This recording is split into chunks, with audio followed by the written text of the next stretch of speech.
I never thought my heart would start racing because of my best friend's mom. It all began with a book, some flowers, and a few pictures on a lazy Sunday in Seattle. My name is Jaden. I'm 23, fresh out of college, and hanging on as a graphic design assistant at a small startup in Seattle. It is not what I dreamed of when I was drawing logos in my dorm room, but it pays for my tiny apartment just outside Capitol Hill. Most days feel the same. I wake up, chug black coffee, fight with Photoshop, and try not to miss deadlines. On weekends, I might hit a dive bar with friends or just crash on my couch. Nothing special. No big love story. Just me trying to figure out where I fit in a city that feels too big. I have had a couple of flings back in college, but nothing that lasted. Nothing that felt real. Maybe I am too picky. Maybe I am just waiting for something I never thought I would want. My best friend since freshman year is Liam. We bonded over bad cafeteria food and old sci-fi movies. He works some finance job downtown now, wears shirts that always look freshly pressed, and somehow still cracks the same dumb jokes from college. We stayed close after graduation. If there is one person I trust, it is him.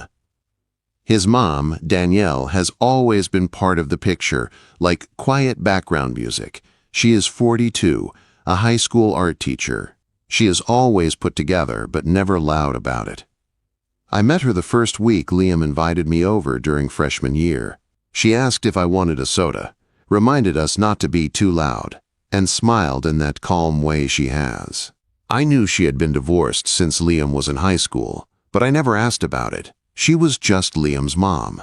Kind, steady, and, in my mind, from a different world. That Sunday afternoon, I was biking over to Liam's place in Fremont to return a beat-up copy of Dune we had argued about for weeks.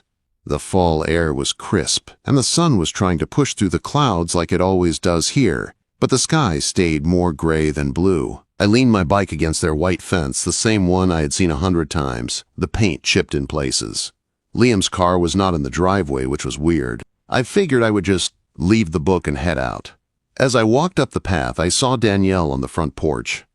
She was kneeling by a wooden planter filled with bright marigolds and some purple flowers I could not name. Her hands were covered in dirt. She wore a loose white button-up tucked into faded jeans.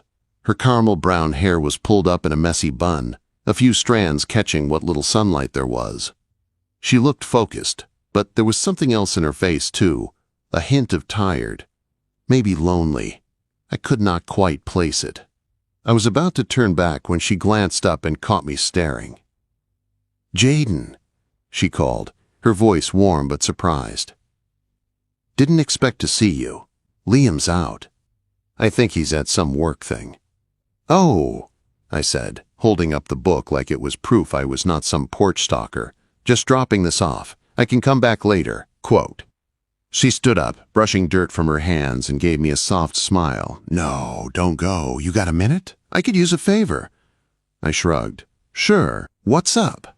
She nodded toward the flowers. "I just put these together. Thought I'd take some pictures for my art class Instagram. You know, inspire the kids. But I'm hopeless with a camera, and there's no one around to help." She let out a small, self-conscious laugh. "Think you could snap a few?" I chuckled.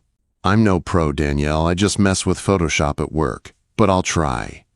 She smiled a little wider. "Just Danielle. You're not one of my students." I took out my phone and stepped back, trying to see the scene like a design project. She stood by the planter. The soft afternoon light fell across her face and hair. The rough cement wall behind her made the flowers and her white shirt stand out even more. "Okay, tilt your head a bit," I said. "Maybe smile."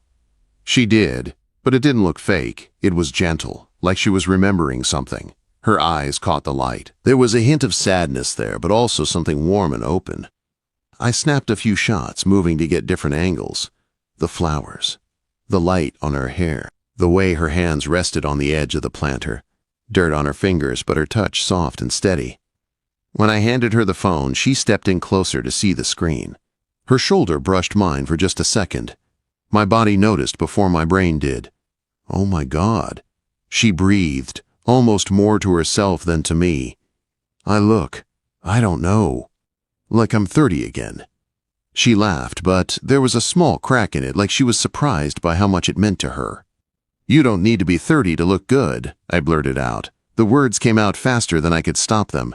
My face burned. It sounded like some cheesy line, but I meant every word. She didn't laugh it off. She looked at me instead. Really looked. Her lips parted a little, like she was searching for the right reply. "Thanks, Jaden," she said softly. "Can you send me those? I'd love to have them." "Sure." "Where should I send them?" I asked. She hesitated, then pulled out her phone. "If you don't mind, I'll just put your number in. Easier that way." I tried to act casual while my heart thumped hard in my chest. She typed in my number and sent me a quick text. A simple smiley face and "thanks again." I sent the photos back to her, then said goodbye and headed to my bike, the book still in my bag. On the ride home, I couldn't stop thinking about the way she had looked at those pictures, the way her eyes had softened. It wasn't just gratitude. It was like no one had made her feel that way in a long time.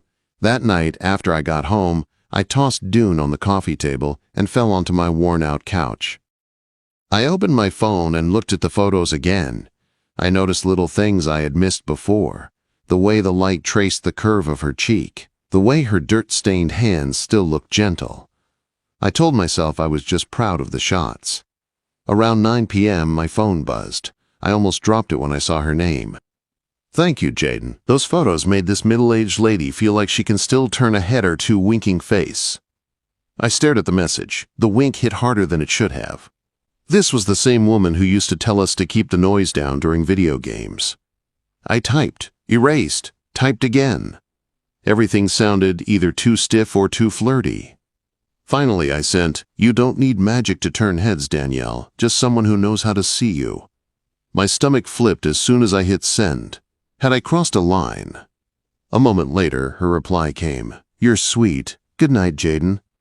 My pulse didn't calm for a long time. The next morning, she texted again, asking if I had edited the photos in Photoshop. I told her I hadn't. That turned into a chat about my design work, then her art classes. It was easy, light, but also new. I wasn't used to talking to her without Liam in the picture.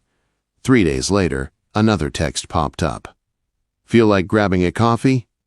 My treat for the photos. I stared at the screen. She didn't mention Liam. She didn't say he'd be there. "Sure," I typed. "I'm free tomorrow afternoon. Name the place." She picked a small cafe by Lake Union with wooden tables and a view of the water. I told myself it was just a thank you, just coffee. But deep down, I knew it was the start of something I wasn't ready to name yet. If taking Danielle's picture opened a door, that coffee by the lake pushed it wide enough for me to step through. The cafe she picked sat right by Lake Union, a small place with wooden tables and big windows that looked out over the water. When I walked in, the smell of roasted coffee and warm pastries wrapped around me. Soft jazz played in the background.